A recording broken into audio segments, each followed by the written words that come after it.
Y vamos a poner este tiempo en manos del Señor. Cierra tus ojos y acompáñame a orar, por favor.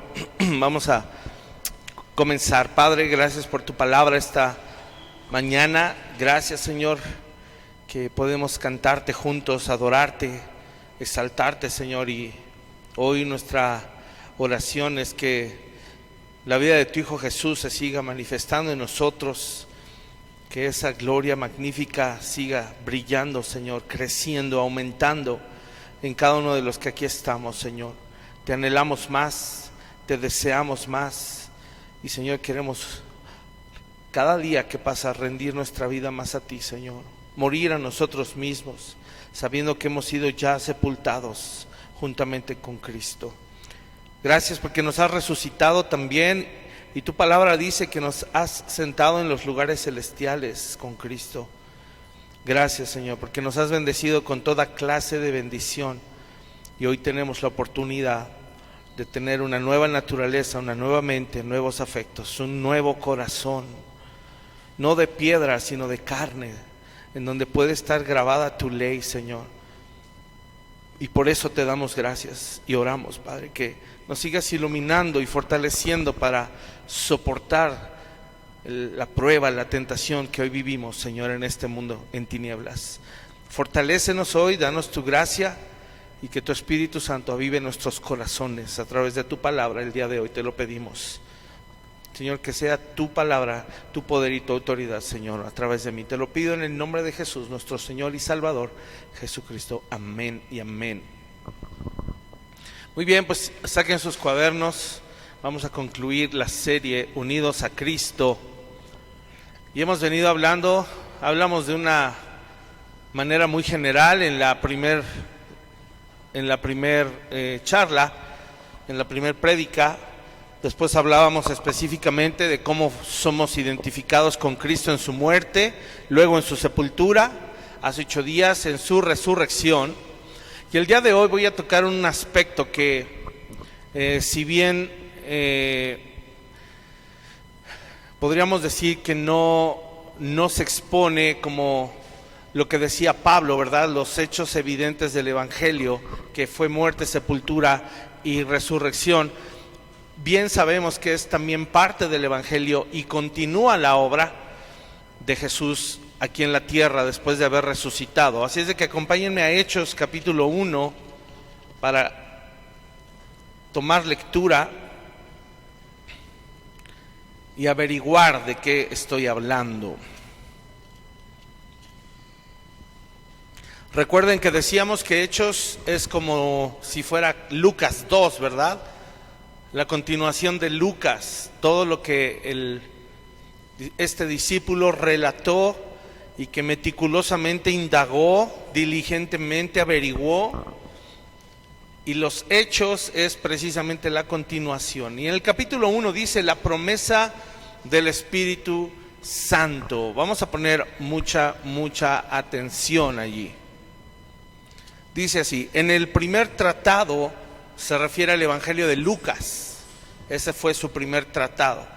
En el primer tratado, oh Teófilo, hablé acerca de todas las cosas que Jesús comenzó a hacer y a enseñar, hasta el día en que fue recibido arriba, después de haber dado mandamientos por el Espíritu Santo a los apóstoles que había escogido, a quienes también después de haber padecido, se presentó, ¿cómo dice ahí?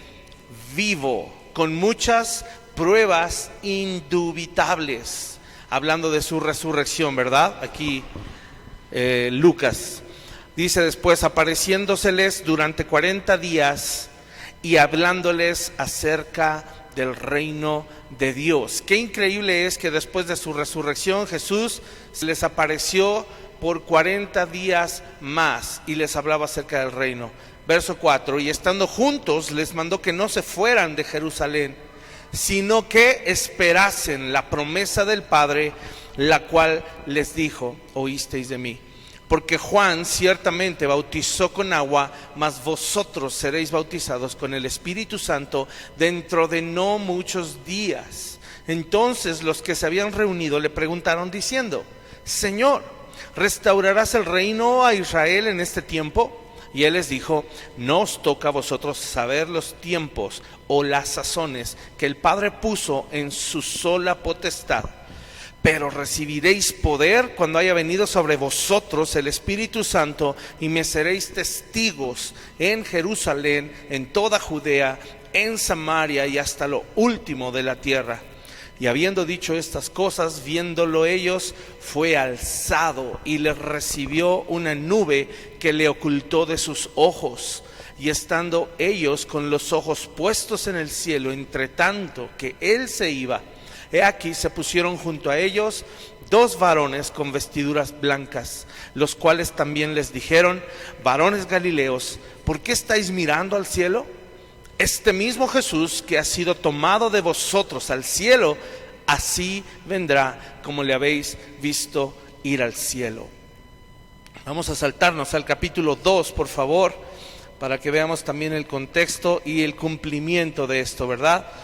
Hechos 2 dice: la venida del Espíritu Santo. Cuando llegó el día de Pentecostés, estaban todos unánimes juntos. ¿Cómo estaban? Unánimes. Y de repente vino del cielo un estruendo como un viento recio que soplaba, el cual llenó toda la casa donde estaban sentados. Y se les aparecieron lenguas repartidas como de fuego, asentándose sobre cada uno de ellos.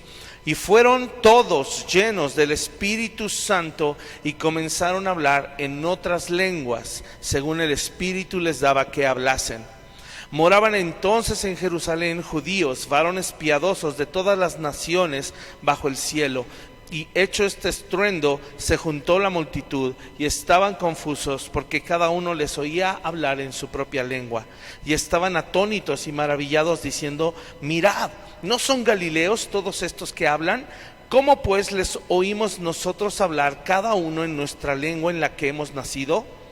Partos, medos, elamitas, y los que habitamos en Mesopotamia, en Judea, en Capadocia, en el Ponto y en Asia, en Frigia y Panfilia, en Egipto y en las regiones de África más allá de Cirene, y romanos aquí residentes, tanto judíos como prosélitos, cretenses y árabes, les oímos hablar en nuestras lenguas las maravillas de Dios. Y estaban todos atónitos y perplejos, diciéndose unos a otros: ¿qué quiere decir esto? Mas otros, burlándose, decían: están llenos de mosto. Y ahí inmediatamente Pedro toma la batuta, ¿verdad? Guiado y movido por el Espíritu Santo, y empieza o se funda la primera iglesia, ¿verdad? Bueno, no la primera, la iglesia de Cristo, que es la iglesia en todo el mundo. Qué increíble es este pasaje, hermanos, este relato. Y hoy quiero hablar acerca de cómo es que también estamos unidos no solo a Cristo, no solo en su muerte, en su sepultura, en su resurrección, sino en este periodo de 40 días que Él pasó en la tierra. Y después de estos 40 días, ¿qué sucedió? ¿Qué dice aquí? Lo que leímos en Hechos capítulo 1. ¿Qué le pasó a Jesús después de esos 40 días de haber estado en la tierra cuando resucitó? ¿Ascendió a dónde? Al cielo. Y ahí también, hermanos, tenemos una identificación que vamos a aprender el día de hoy. Lucas nos relata a detalle y dice que Cristo, tras resucitar, se presentó vivo con muchas pruebas indubitables. O sea que no cabe la menor duda de que esto fue real. Y se apareció durante 40 días hablando el reino de Dios. Ahora, aunque Lucas no lo vio con sus propios ojos, porque su conversión fue después de la resurrección, se sabe que él fue diligente y entrevistó a todos los que presenciaron ocularmente esto. Por eso él ahí también en el Evangelio de Lucas, no lo busques, solo úsalo como referencia. Lucas 1:2 dice que nos lo enseñaron quienes desde el principio lo vieron con sus ojos. Digamos que Lucas era discípulo de primera generación, fue el fruto de la primera campaña evangelística. Ahí es donde Lucas se convierte, ¿verdad? Ahora, es importante que tú y yo, igual que Lucas, podamos tener claro en nuestra mente y podamos tener claro en nuestro corazón que la Escritura nos da evidencia indubitable. No puede haber duda en nuestro corazón respecto a esto. ¿Sabes? Dice la palabra que el Evangelio se recibe por fe y que el justo por la fe vivirá. De manera que si tú y yo tenemos dudas al respecto, es importante que te acerques a nosotros para que podamos explicarte a detalle en donde sea que tú tengas dudas, ¿ok? Pero esto que está aquí asentado y que está escrito y que mucha gente incluso ha tratado de desacreditar, y abro un paréntesis para recomendarles nuevamente el libro de Lee Strobel y la película también, que se llama El caso de Cristo, muy buena por cierto, la película la pueden buscar, la pueden ver, un periodista que no cree en Dios, ateo, y que su único fin es desacreditar la Biblia, y resulta que termina convirtiéndose al Señor. Véanla por favor. Pero es importante que le demos peso a la Escritura y que entendamos que todo esto fue dejado para ti, para mí. Incluso cuando estuvimos estudiando en el discipulado, ¿cuántos recuerdan cuánto Dios se involucró también en la traducción de nuestra Biblia al español? Y ahí ha estado, creo, Dios involucrado también a lo largo de la historia de la iglesia. Así es de que aquellos hombres que fueron fieles y que lo enseñaron a los primeros discípulos, miren, aún dieron su vida, la mayoría de ellos, por el Evangelio. Valoremos esto, atesorémoslo en nuestro corazón.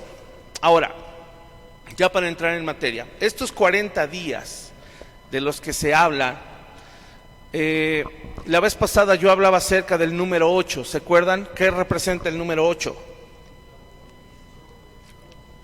Un nuevo comienzo. Bueno, ahora se nos presenta otro número que también tiene un significado en la Biblia, el número 40. ¿Alguien sabe qué representa el número 40 en la Biblia? Prueba, también tentación. Prueba hablando de proceso, ¿verdad?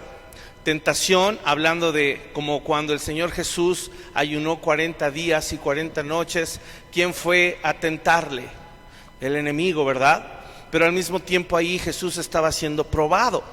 Es interesante notar que cada vez que el Señor nos mete a prueba, ahí va a estar el enemigo tratando también de tentarnos, tratando de engañarnos o tratando de persuadirnos de no mantenernos firme en la prueba. Así es que es importante. También el número 40 habla de juicio en la Biblia. Sin embargo, aquí no es casualidad que Jesús haya pasado 40 días de periodo después de haber resucitado en la tierra. ¿Qué representa? Si representa prueba, no podemos decir que Jesús durante estos 40 días fue probado, ¿o sí? Porque ya no fue probado durante estos 40 días. Él simplemente se le estuvo apareciendo a sus discípulos. Sin embargo, estamos hablando, escúchame esto, estamos hablando de identificarnos con Cristo en toda su vida. Mire, podríamos trazar una línea de tiempo desde que Jesucristo nace hasta que Él es glorificado. Y en cada aspecto de la vida de Jesús, tú y yo nos podemos identificar. En cada uno de ellos. Ahora, hace 8 días yo explicaba y decía que en cierta manera, a manera de simbolismo, cuando Jesús resucita, no es que Él naciera de nuevo, sino que Él pasó por el mismo proceso que tú y yo debemos pasar, de morir a nuestro viejo hombre, ser sepultados y nacer de nuevo, resucitar juntamente con Cristo. Ya entendimos que Jesús no nació de nuevo, sino que la muerte no lo pudo retener. Esa es la diferencia entre Jesús y nosotros. ¿Estamos claros con eso? Ahora, lo importante es saber que cuando Jesús resucita y pasa 40 días todavía aquí en la tierra, eso representa para nosotros el que cuando tú y yo nacemos de nuevo, esos 40 días representa la vida o la prueba que el creyente recién convertido va a vivir. No sabemos cuántos años tú vas a vivir. Después de que naciste de nuevo, yo calculo que por ahí de los 22, 23 nací de nuevo. No sabemos cuántos años yo voy a vivir. Pero vamos a suponer que el Señor me concede vivir, no sé, hasta los 83, ¿va? Que que me vaya bien.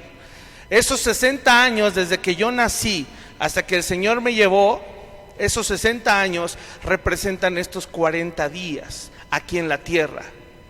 Tú y yo, cuando nacemos de nuevo, no ascendemos al cielo, no nos vamos al cielo. Esa sería la mejor, ¿ah? Eso sería lo mejor. Yo se los explicaba. ¿Qué tal que cuando recibiéramos a Cristo o fuéramos salvos, ahí nos diera un infarto y ya? Qué bueno, eso sería fabuloso, ¿verdad? Decir, ya morí y ya resucité inmediatamente y ya estoy en la eternidad con el Señor. Pero no es así. La mayoría de nosotros, cuando recibimos al Señor, todavía vamos a pasar un periodo aquí en la tierra, igual que el Señor Jesús pasó 40 días. Y como el número 40 está asociado con la prueba, quiere decir que toda nuestra vida terrenal en Cristo va a representar una prueba. Cuando tú naces de nuevo, naces de nuevo a una crianza nueva, naces de nuevo a un entrenamiento nuevo, a un acondicionamiento nuevo, a renovar tu mente, a despojarte del viejo hombre, a revestirte en tu mente, ¿verdad? A renovar tu entendimiento y revestirte del nuevo hombre. Todo ese proceso que tú y yo vivimos después de haber nacido de nuevo hasta que el Señor venga por nosotros, representan estos 40 días de prueba. Ahora, ¿sabes qué es lo interesante? Jesús resucita, pasan 40 días y a los 40 días es cuando el Señor asciende. Después de ahí vuelven a pasar 10 días más, 50 días exactamente pasan. Y entonces llega el día del Pentecostés. Esto es fabuloso, ¿sabes por qué? Porque mira, no sé si tú sabes, pero la fiesta del Pentecostés, ¿alguien sabe cómo se llama esa fiesta? ¿Cómo se llamaba esa fiesta que celebraban? No, la Pascua fue cuando Jesús fue crucificado, un día antes. ¿Qué se celebraba 50 días después de la Pascua?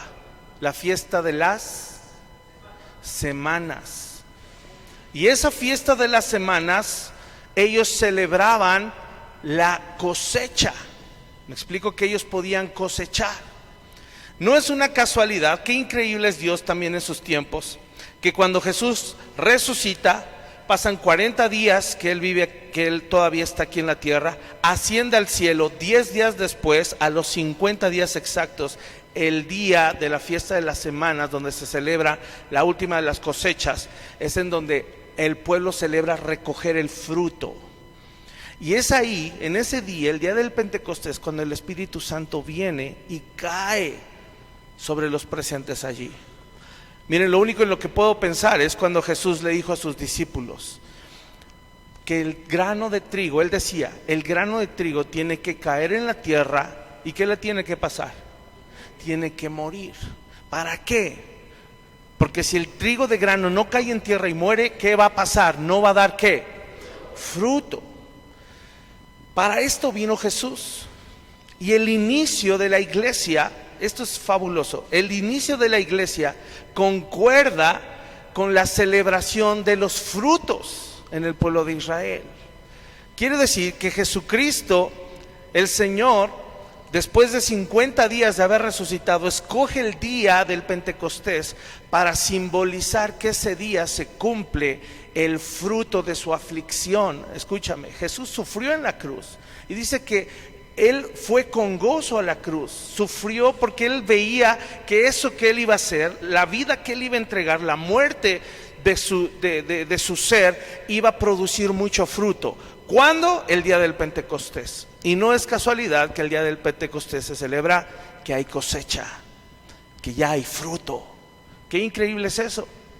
El Espíritu Santo dice que llega en viste de poder a los presentes allí, y ahí es donde inicia la iglesia.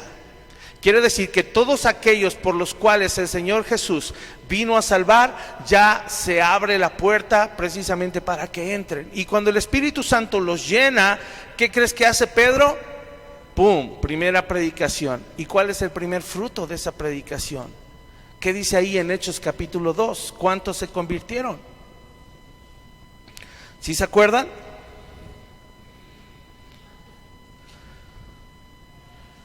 En el verso 37 dice: al oír esto se compungieron de corazón y dijeron a Pedro y a los otros apóstoles: varones hermanos, ¿qué haremos? Pedro les dijo: arrepentíos y bautícese cada uno de vosotros en el nombre de Jesucristo para perdón de los pecados, y recibiréis el don del Espíritu Santo, porque para ustedes es la promesa, y para sus hijos y para todos los que están lejos, por cuanto el Señor nuestro Dios llamaré.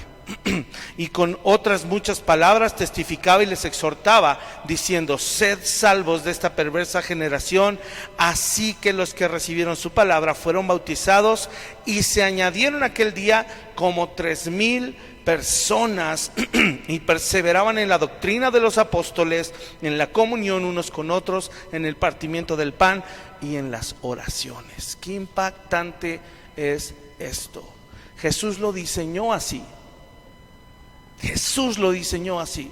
Mira, cuando hablamos de que Jesús lo planeó de esta manera, y cuando Él decía: ustedes harán cosas mayores que yo, Él estaba pensando en un grupo, en un colectivo, en un grupo de personas redimidas, compradas con su sangre, que iban a poder potencializar el sacrificio de Jesucristo. ¿A través de qué? Del nuevo nacimiento en la fe. Jesús en todo su ministerio no logró alcanzar más de 3,000 personas. ¿Cuántos había reunidos en el aposento alto? Dicen que como 120, ¿no? Más o menos. Y no quiere decir que Jesús no tuviera el potencial o no tuviera el poder. Simplemente Él no venía a eso.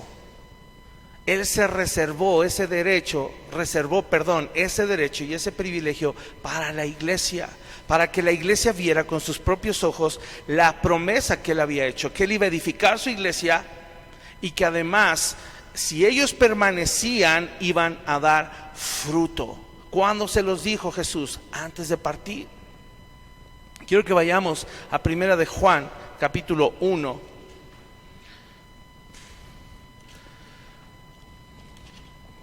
Esto que estamos hablando quiere decir, hermanos, que después de que hemos resucitado con Cristo, estos 40 días representan o van a representar nuestra vida terrenal aquí en la tierra. ¿Y cómo vamos a vivir esa vida terrenal aquí en la tierra? Es una prueba.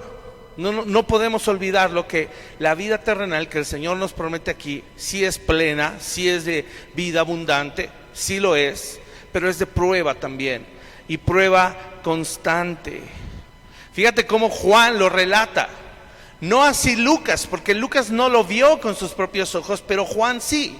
Primera de Juan 1:1 dice: lo que era desde el principio, lo que hemos oído, lo que hemos visto con nuestros ojos, lo que hemos contemplado y palparon nuestras manos tocante al verbo de vida. Porque la vida fue manifestada y la hemos visto, y testificamos y os anunciamos la vida eterna, la cual estaba con el Padre y se nos manifestó. Lo que hemos visto y oído, ¿eso qué? Os anunciamos, para que también vosotros tengáis, ¿qué cosa ahí? Comunión. ¿Con quién? Con nosotros, y nuestra comunión verdaderamente es con el Padre y con su Hijo Jesucristo. Estas cosas os escribimos para que vuestro gozo sea cumplido. ¿Qué está diciendo Juan? Lo que yo vi, se los comparto.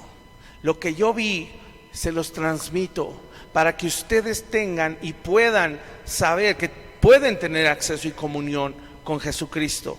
¿Por qué nos conviene entender esto? Porque mira, queremos vivir la vida cristiana pensando que no es una prueba. Después de resucitar juntamente con Cristo, nuestra vida inmediatamente se convierte en una prueba. Número 1. Número 2, cuando nacemos nuevamente de nuevo con Cristo, inmediatamente nos convertimos en enemigos del diablo y del mundo, y eso se nos olvida. Y a veces pensamos que somos intocables o que el mundo no nos va a afectar. Mira, no es así. Creemos o pensamos que porque nacimos de nuevo ya no nos vamos a enfermar. ¿Cuántos se han enfermado en los últimos 2 años? ¿Todos? ¿Y que por eso Dios no nos ama? No, claro que no. ¿Qué estamos viviendo? Los estragos que el pecado provocó en la humanidad.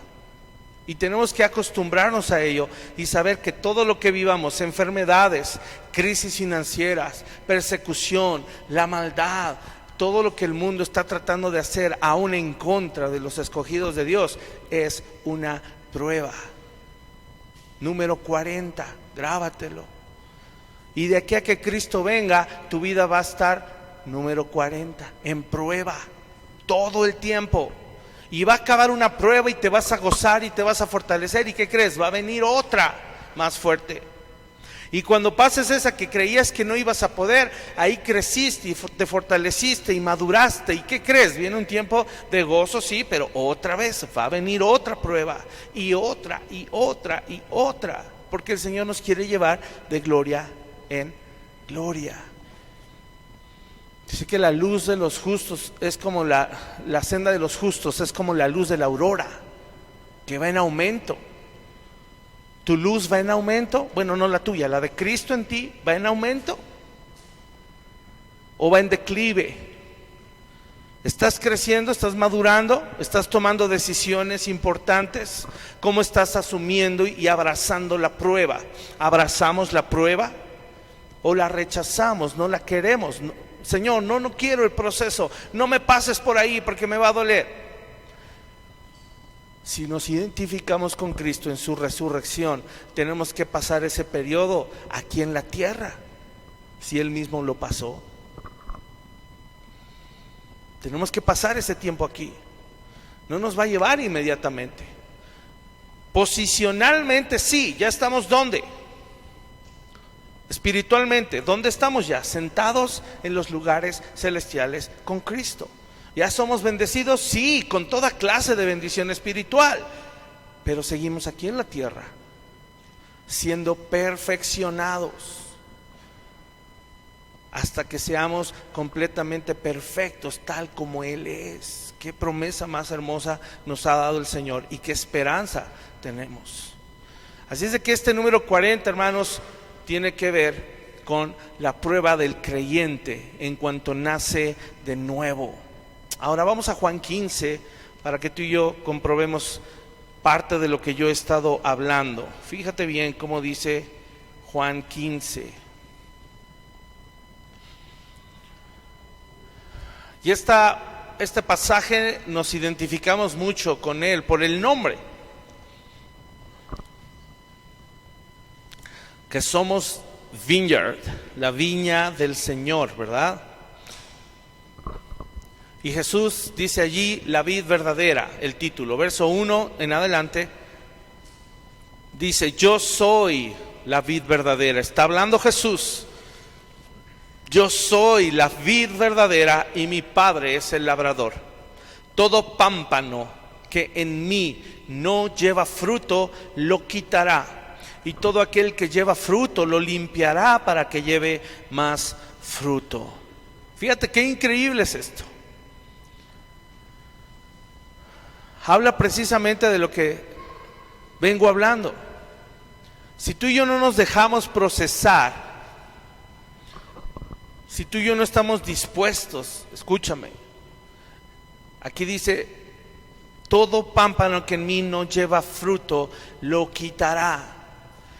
Mira, si ya naciste de nuevo, vas a dar fruto. Dios se va a encargar de eso. A veces nuestra necedad, a veces nuestro carácter agrietado, a veces todo lo que hablaba yo hace 8 días, que seguimos atados al pasado y no somos capaces de despojarnos de todo peso y del pecado que nos asedia. No somos capaces. Vamos paso a pasito, lento, ¿verdad? Dice la palabra, ya tenemos la salvación asegurada, pero si ya la tenemos, ¿por qué no correr? ¿Por qué gatear? ¿Por qué de panzazo y no con honores, dando gloria al Señor?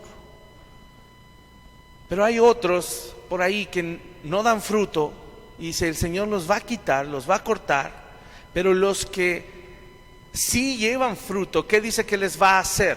Dice, ¿los va a dejar tranquilos?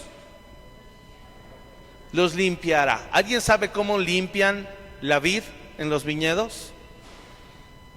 ¿Alguien sabe? También los cortan. También les dan una cepilladita. Es increíble ver cómo hay pámpanos que se engrosan, se hacen más gruesos. Ahí crecen racimos de uvas. Y en el mismo racimo podrían crecer 2 o 3 racimos. Y es increíble ver la vid, cómo hay unos racimos de uvas que ya están madurándose. Y al lado, en el mismo pámpano, tiene otro fruto o tiene otros brotes que ya están empezando a dar frutos, las borlitas que se van a convertir en uvas, ¿verdad?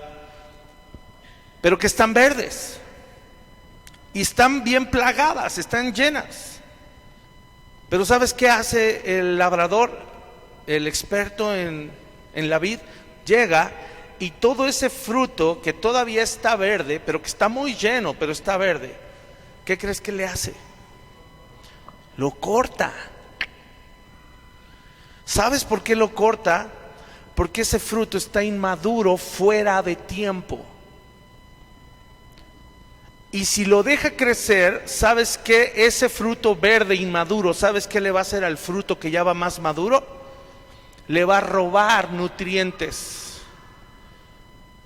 No va a dejar que la uva alcance ni la acidez ni la dulzura adecuada. No va a dejar que el fruto madure completamente. Y por eso viene el labrador y limpia el pámpano, quita los brotes nuevos, le arranca un montón de hojas bien bonitas, ¿verdad? Que si a alguien le gustan aquí las plantas, dirá, ay, no le cortes. Y el Señor dice, moles, le voy a cortar porque no está sirviendo de nada. Ay, pero esas uvitas van a crecer. Sí, pero hay otras que ya crecieron y estas estorban. ¡Pum! Las corta. ¿Sabes por qué lo hace el Señor? Porque en nuestra vida cristiana, conforme vamos creciendo y madurando, hay veces que damos fruto agradable al Señor, que Cristo produce, pero hay veces que al mismo tiempo seguimos todavía dando fruto de la carne, fruto inmaduro, que le va a robar a la parte espiritual. Y entonces el Señor viene y te dice, te voy a cortar ciertas cosas que yo no te dije que produjeras. Te voy a cortar ciertas cosas que te están estorbando y me están estorbando para producir el fruto que yo quiero. Y Él lo hace y nos limpia. Y también duele. Ahora piénsalo, ¿qué prefieres? ¿Ser del que no da fruto y que te mochen, o del que da fruto y que te limpien? Las dos duelen mucho, claro, ¿verdad? Una más que otra. Pero mira, el verso 3 nos da esperanza, porque ¿qué dice Jesús? Ya vosotros estáis, ¿qué? Limpios por la palabra que os he hablado. ¿Qué estuvo haciendo Jesús durante 3 años con sus discípulos? Les estuvo podando todas las ideas equivocadas, todas las ideas torcidas que ellos tenían respecto al Mesías, respecto al reino de Dios, respecto a la religión judía, respecto a la religiosidad fariseica. Todo estuvo limpiando sus mentes, porque no lo iban a necesitar. El ser humano no necesita religión. El ser humano no necesita hábitos mundanos o humanos, programas humanos. No los necesitamos. Necesitamos la palabra de Dios, y es lo único que nos va a poder limpiar y recortar nuestras mentes. Por eso el verso 4, después Él dice, permaneced en mí. ¿Y quién en nosotros? Yo, dice Jesús, y yo en vosotros. Como el pámpano no puede llevar fruto por sí mismo si no permanece en la vid, así tampoco vosotros si no permanecéis en mí. Yo soy la vid, vosotros los pámpanos. El que permanece en mí y yo en él, este lleva fruto, porque separados de mí nada podéis hacer. Mira el juicio que viene a los que no dan fruto. El que en mí no permanece será echado fuera como pámpano y se secará, y los recogen y los echan en el fuego y arden. Si permanecéis en mí y mis palabras permanecen en vosotros, pedid todo lo que queréis y os será hecho. En esto es glorificado mi Padre, en que llevéis mucho fruto y seáis así mis discípulos. Como el Padre me ha amado, así también yo os he amado. Permaneced en mi amor. Si guardareis mis mandamientos, permaneceréis en mi amor, así como yo he guardado los mandamientos de mi Padre y permanezco en su amor. Estas cosas os he hablado para que mi gozo esté en vosotros y vuestro gozo sea cumplido. Cualidades de un discípulo las hemos visto, pero es permanecer en su palabra, en obediencia. ¿Qué va a hacer? ¿Qué te va a ayudar a atravesar este periodo de 40 días? Lo que te resta de vida. No estoy diciendo que en 40 días nos vamos a morir, no. Lo que estoy diciendo es los años que Dios te deje vivir. Ese periodo que todavía vas a vivir aquí en la tierra, ¿cómo lo vas a vivir? Dejándote podar por el Señor, permaneciendo en Él y en su palabra, obedeciendo. Que así sea, que así sea. Y ese es nuestro anhelo, hermano. Primera de Corintios 10:12 nos alienta, nos dice. Abre tu Biblia ahí, Primera de Corintios 10:12.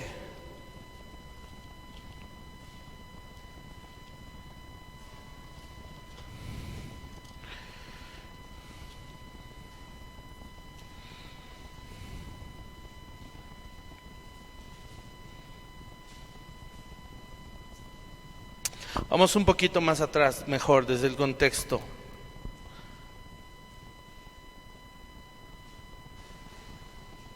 Desde el verso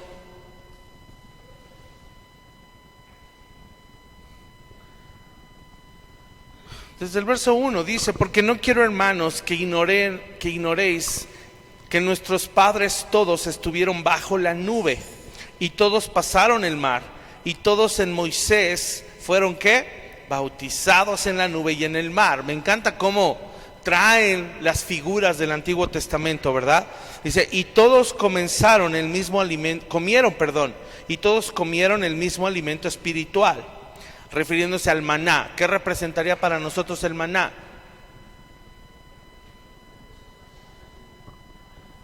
Bueno, uy, Dios mío, la palabra de Dios. Y todos bebieron la misma bebida espiritual, porque bebían de la roca espiritual que los seguía, y la roca era Cristo. Pero de los más de ellos no se agradó Dios, por lo cual quedaron postrados en el desierto. Mas estas cosas sucedieron como ejemplos para nosotros, para que no codiciemos cosas malas como ellos codiciaron, ni seáis idólatras como algunos de ellos, según está escrito: se sentó el pueblo a comer y a beber, y se levantó a jugar. Ni forniquemos como algunos de ellos fornicaron, y cayeron en un día 23,000. Ni tentemos al Señor, como también algunos de ellos le tentaron y perecieron por las serpientes. Ni murmuréis, como algunos de ellos murmuraron y perecieron por el destructor. Y estas cosas les acontecieron como ejemplo, y están escritas para amonestarnos a nosotros, a quienes han alcanzado los fines de los siglos. Así que, este es al que quería llegar, el que piensa estar firme, mire que no caiga, es decir, haga lo necesario para no caer. No os ha sobrevenido ninguna tentación que no sea humana, pero fiel es Dios, que no os dejará ser tentados más de lo que podéis resistir, sino que dará también juntamente con la tentación la salida, para que podáis soportar.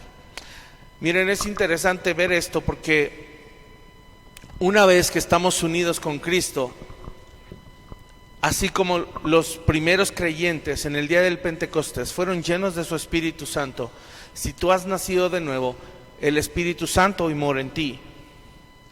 Y dice la palabra que el Espíritu Santo es guiarnos a toda verdad. Y dice la palabra que el Espíritu Santo nos redarguye de pecado. Mucha gente a veces duda o se pregunta y me dice: ¿cómo puedo saber si soy salvo? Muy fácil. Si todavía te gusta pecar, es probable que no lo seas. Si te gusta chismear, murmurar y no te puedes contener, probablemente no lo seas. Porque yo sé algo: el Espíritu Santo, cuando algo haces mal, te hace sentir culpa, te redarguye, lo sientes y dices: ay, estoy incómodo. No puedo seguir con esto. Y uno desiste. Pero cuando uno le da rienda suelta y parece que no hay una traba, el Espíritu Santo, Dios mismo, el Señor Jesús, no mienten en su palabra. Miren, yo crecí escuchando enseñanzas como diciendo, cuidado porque el pecado hace un caparazón, y si tú eres un creyente se te va a ir haciendo un caparazón y al ratito ya no vas a sentir nada. Y con esas prédicas nos daban a entender que nuestro caparazón se podía endurecer tanto que podíamos en algún momento perder la salvación. No es así. El ser humano, hermanos, aún con la naturaleza caída, sabe que está mal. Tiene una conciencia del bien y del mal, sabe que está actuando mal. Y muchas de esas personas, te pongo un ejemplo, grupos de AA, grupos de neuróticos anónimos, los lugares donde encierran a gente drogadicta, ¿no? Gente con adicciones a redes o adicciones a la pornografía o al sexo, qué sé yo, cantidad de cosas terribles. Hay herramientas o recursos terrenales, humanos, agrupaciones, asociaciones que intentan ayudar, ¿verdad? Y la gente va en busca de esas ayudas porque sabe en su interior y sabe en su corazón que está mal. Por eso busca ayuda, porque sabe que está mal. Terapias psicológicas, van con el psiquiatra, etc. Buscamos la manera, ¿verdad?, de salir adelante, de estar bien, porque muy adentro, en la mente del hombre, hay una conciencia del bien y del mal. El Señor la puso allí. Pero es muy diferente ser una persona con naturaleza caída, que su conciencia hacia el mal le acusa, es muy distinto a ser un nacido de nuevo, en quien el Espíritu Santo mora, habita, y es el Espíritu Santo quien le está impulsando y le está animando, redarguyendo para que crezca y no peque, y cada vez peque menos. ¿Qué pasa con ese tipo de personas? Van, recurren a esos lugares o esas herramientas o esas consultas, lo que sea que hagan, van y viven un cambio temporal. Pero ¿qué pasa? Que después recaen, y cuando recaen, la condición viene a ser peor incluso a veces. A veces, mira, me da risa cuando vivíamos antes allá arriba en donde vivíamos, en el otro departamento, ahí teníamos al ladito el grupo del AA.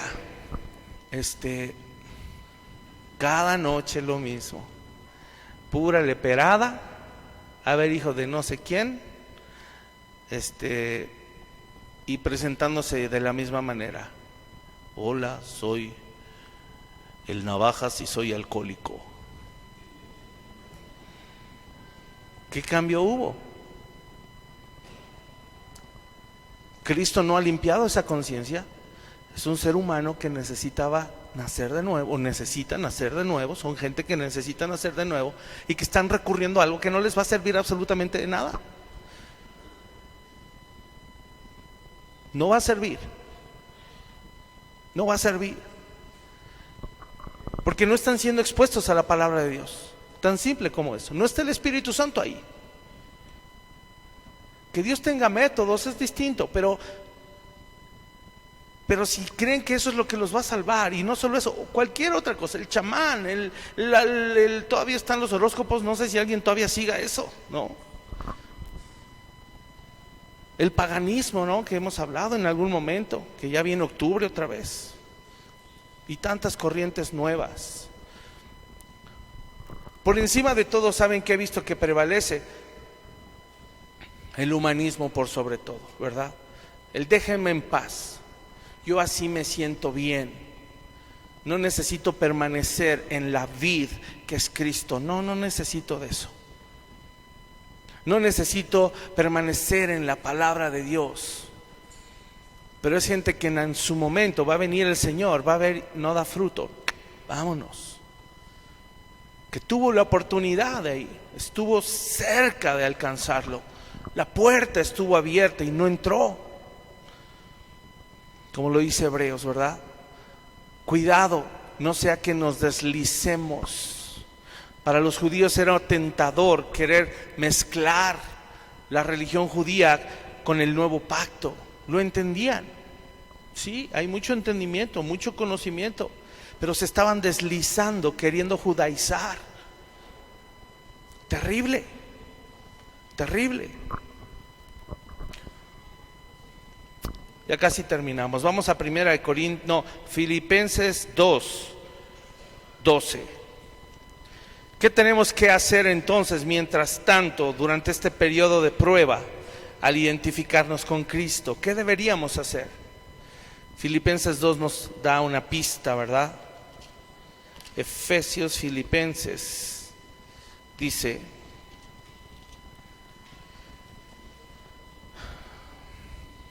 mira cómo empieza. Dice que somos luminares en el mundo, el título, somos la luz en medio de tinieblas.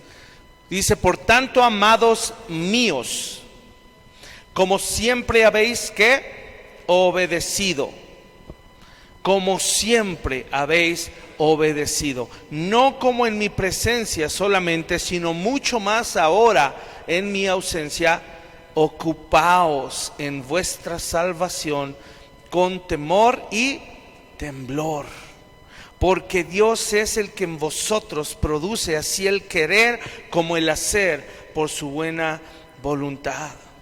Y mira ahí la recomendación: hagan todo sin murmuraciones y contiendas, para que sean irreprensibles y sencillos, hijos de Dios sin mancha en medio de una generación maligna y perversa, en medio de la cual resplandecéis como luminares en el mundo, asidos, es decir, aferrados de la palabra de vida, para que en el día de Cristo yo pueda gloriarme de que no he corrido en vano, ni en vano he trabajado. Y aunque sea derramado en libación sobre el sacrificio y servicio de vuestra fe, me gozo y regocijo con todos vosotros, y asimismo gozaos y regocijaos también vosotros conmigo. Miren, todos estos pasajes que estoy leyendo, no sé si te das cuenta, al final dice: gozaos, gócense. Porque en medio de la prueba, ¿qué tenemos que hacer? Gozarnos. Mientras Cristo viene, ¿qué tenemos que hacer? Gozarnos. Pero si tú y yo no estamos obedeciendo la palabra, ¿sabes qué pasa? La prueba se siente más dura.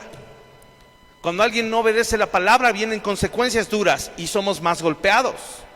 Y por eso decimos: ¡ay, el cristianismo no sirve! No. Lo que no funciona es el tipo de fe que estoy viviendo. Quiero vivir una fe sin obediencia y no se puede. Jesús lo dijo en Juan 15: si hacen lo que yo les mando. Corintios nos está diciendo: el que piense estar firme, mire que no caiga, es decir, póngase a trabajar. Filipenses 2 nos lo dice: ocúpense de su salvación. Es Dios quien produce el querer, Él es el que te impulsa. Nuestra posición en Cristo es privilegiada, hermano. Si no te ha caído el 20, Efesios 1, y sí quiero que lo leamos, aunque no lo sabemos o lo hemos estudiado, pero el leerlo nos va a hacer un poco más conscientes. Escucha, Efesios 1, verso 3, te lo sabes, dice: bendito sea el Dios y Padre de nuestro Señor Jesucristo, que nos bendijo con toda bendición espiritual en los lugares celestiales con Cristo. Sáltate al 2, Efesios 2, ahí adelantito, el verso 6 dice: y juntamente con Él nos resucitó, y asimismo nos hizo sentar en los lugares celestiales con Cristo Jesús, para mostrar en los siglos venideros las abundantes riquezas de su gracia en su bondad para con nosotros en Cristo Jesús. Qué tremendas verdades. Somos bendecidos en Él y estamos sentados en los lugares celestiales con Él. Mi pregunta es: ¿qué nos falta? No nos falta nada. Colosenses, unas páginas más adelante, dice que en Él estamos completos. Si tú lo has leído. Es más, vamos, Colosenses.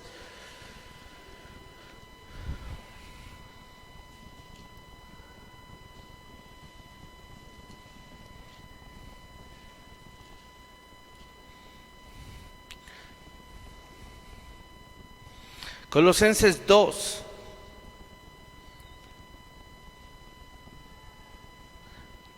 Está hablando de Cristo. Colosenses 2:9 dice que porque en Cristo, en Él, habita corporalmente toda la plenitud de la deidad.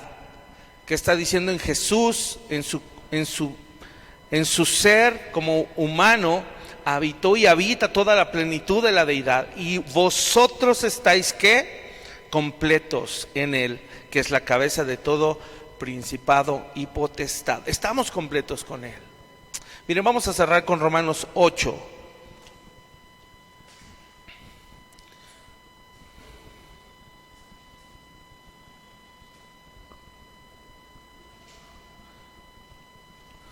Romanos 8,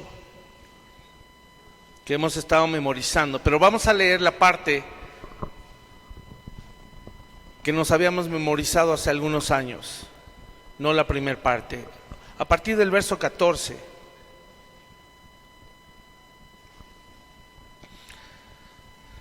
Así como nos podemos identificar con Jesús y pasó esos días aquí en la tierra después de haber resucitado, nosotros vamos a pasar estos días, estos años, después de haber resucitado juntamente con Él. Pero ¿sabes qué viene después? ¿Sabes cuál es la recompensa?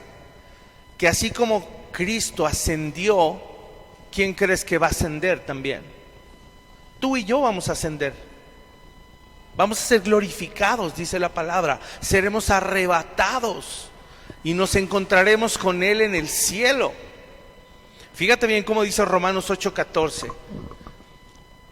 Y por eso es importante, hermano, permanecer en la prueba, permanecer fieles al Señor. Verso 14, porque todos los que son guiados por el Espíritu de Dios, estos son hijos de Dios. Ahora nos queda claro que el Espíritu Santo nos guía en medio de ¿qué?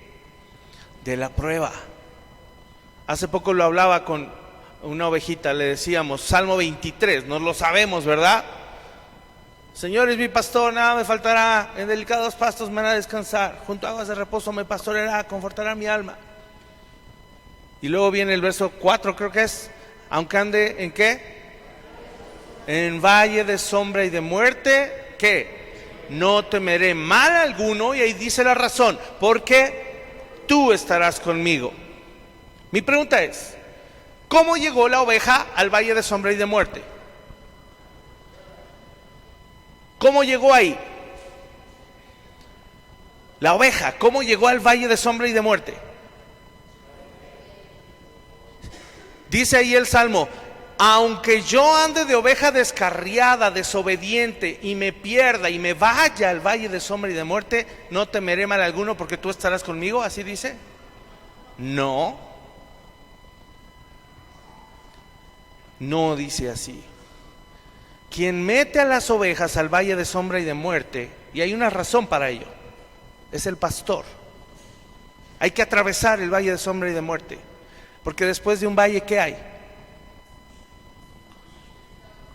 Hay unas colinas, y no sé si han estudiado, pero los mejores pastos, los que tienen brotes más delicados, más ricos, tanto de sabor como de nutrientes, es en las laderas de las colinas o de los montes. Y entonces el pastor lleva sus ovejas arriba en las colinas a pastar, arriba, ahí está el mejor pasto, ahí es en donde uno reposa. Pero para llegar ahí hay que pasar por el valle de sombra y de muerte. Hay una gran diferencia, que el Señor nos guíe por allí, porque vamos a pasar por ahí y nos va a meter allí, pero ¿qué crees? No vamos a temer mal alguno, porque Él estará con nosotros. Él es el que nos mete en esas pruebas. ¿Para qué? Para que no dejemos de fijar nuestra mirada en Él. Pero cuando viene la prueba, ay Señor, ya no me alcanza, crédito, FAMSA.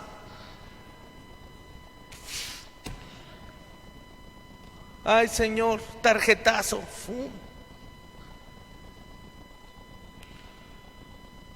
No estoy de acuerdo con... Bueno, pues su palabra es su palabra, y te conviene verlo a Él, porque si lo dejas de ver, ahí sí, nanita, te puedes perder en el valle de sombra y de muerte. Porque todos los que son guiados por el Espíritu de Dios, estos son hijos de Dios. Y si Dios dice que enfilemos nuestra embarcación hacia la nube gris la enfilamos y vamos para la prueba, porque Él nos va a sostener. Dice verso 15, pues no habéis recibido el espíritu de esclavitud para estar otra vez en temor, sino que habéis recibido el Espíritu de adopción, por el cual clamamos, Abba, Padre. Verso 16, el Espíritu mismo da testimonio a nuestro espíritu de que somos hijos de Dios. Y si hijos, también herederos, herederos de Dios y coherederos con Cristo, si es que padecemos juntamente con Él, para que juntamente con Él seamos, ¿qué? Glorificados. Ahí está la palabra clave. Si es que padecemos 40 días, prueba, mientras vivimos en esta tierra, padecemos juntamente con Él, entonces juntamente con Él seremos glorificados. ¿Nos conviene identificarnos con Cristo? Por supuesto que sí. Entonces, si ya moriste, fuiste sepultado y fuiste resucitado, esa obra la hizo el Señor en tu nuevo nacimiento. ¿Qué te toca a ti y a mí? Apechugar en la prueba, soportar, padecer, resistir, ser pacientes, es decir, aferrados a la prueba y decir, aquí está el Señor conmigo, no temeré mal alguno, voy a ser glorificado. Dice el 18, pues tengo por cierto que las aflicciones del tiempo presente no son comparables con la gloria venidera que en nosotros ha de manifestarse. Sí, vamos a ser afligidos, sí.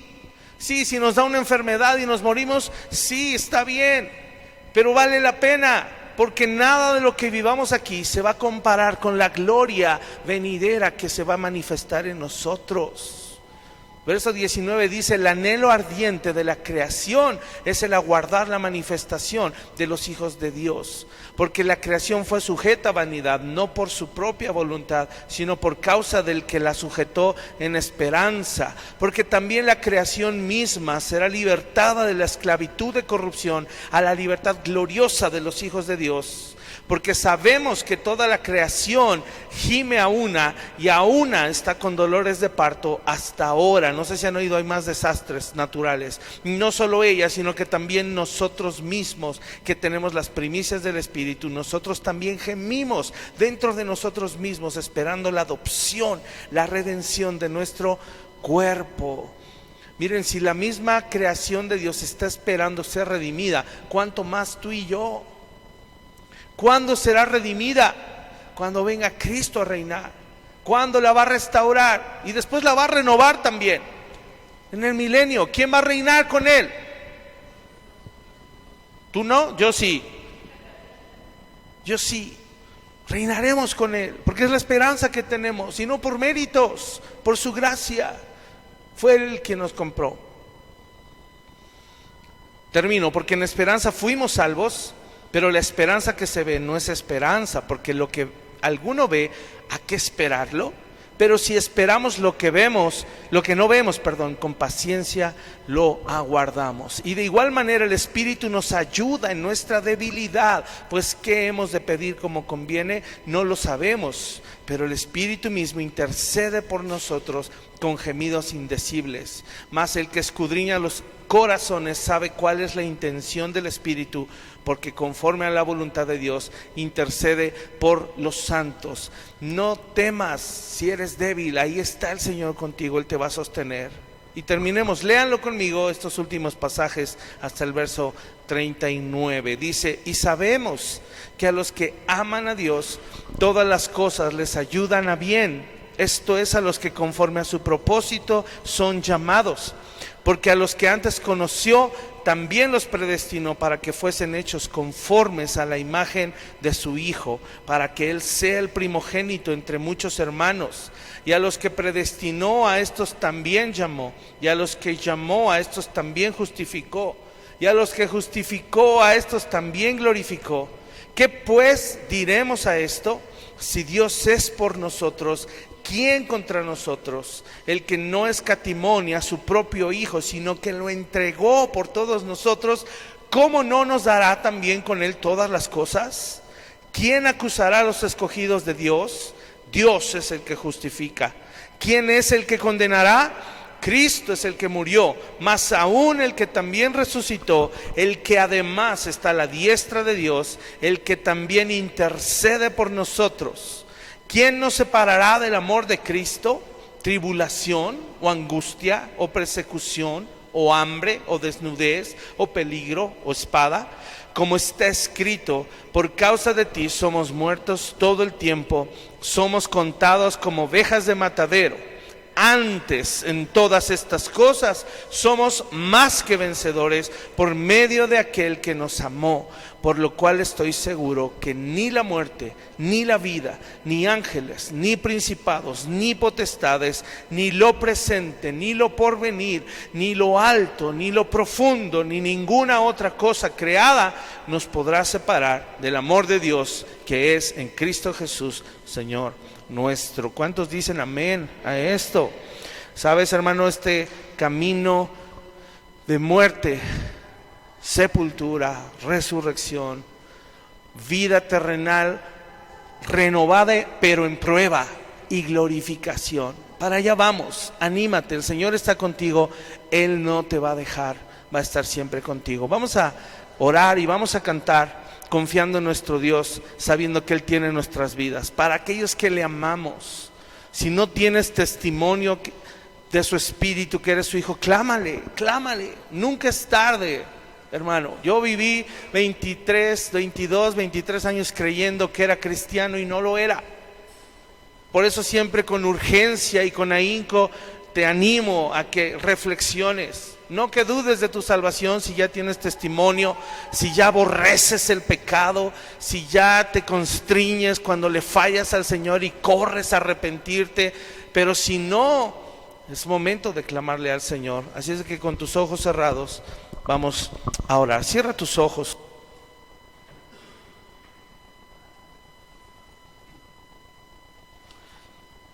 Y ahí donde estás, dile: Señor, ayúdame, háblame, transfórmame. Que tu palabra, Señor, que es agua viva, hoy, Señor, vivifique mi ser.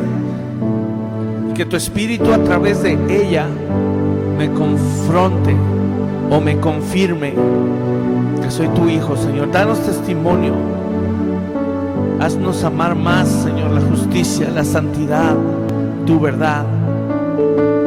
Gracias porque nos podemos hoy identificar contigo, Señor, y reconocer que tú eres nuestro Dios, que no hay nada ni nadie, Señor, que se pueda oponer a tu obra en nosotros.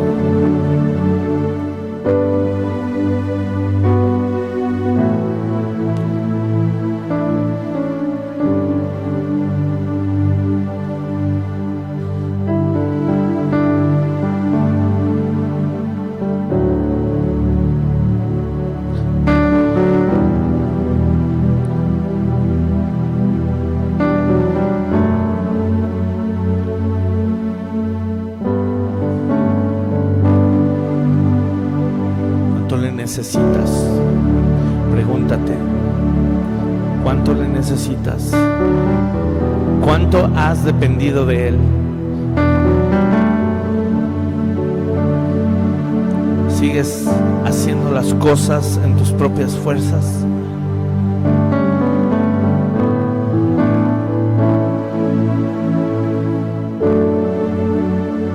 ¿Sigues sin experimentar el poder de su palabra?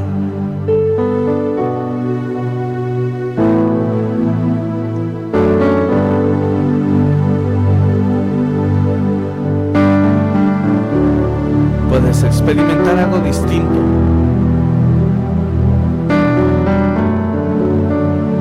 O tal vez te has preguntado qué pasa, por qué no ves cambios, por qué te sigues sintiendo igual, de vacío, de vacía, por qué no avanzas,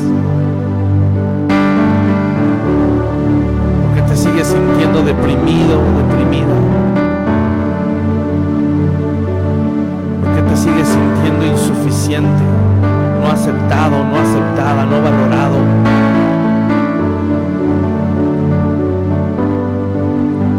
Nunca lo vamos a poder encontrar aquí en este mundo.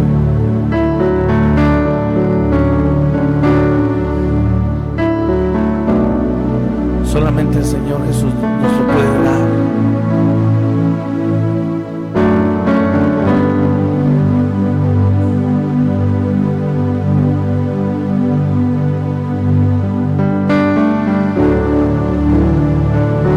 solamente Él puede traer sanidad. Solo Él puede traer vida, restauración. Solo Él puede arrancar raíces de amargura, de pecado, de baja autoestima, de autosuficiencia.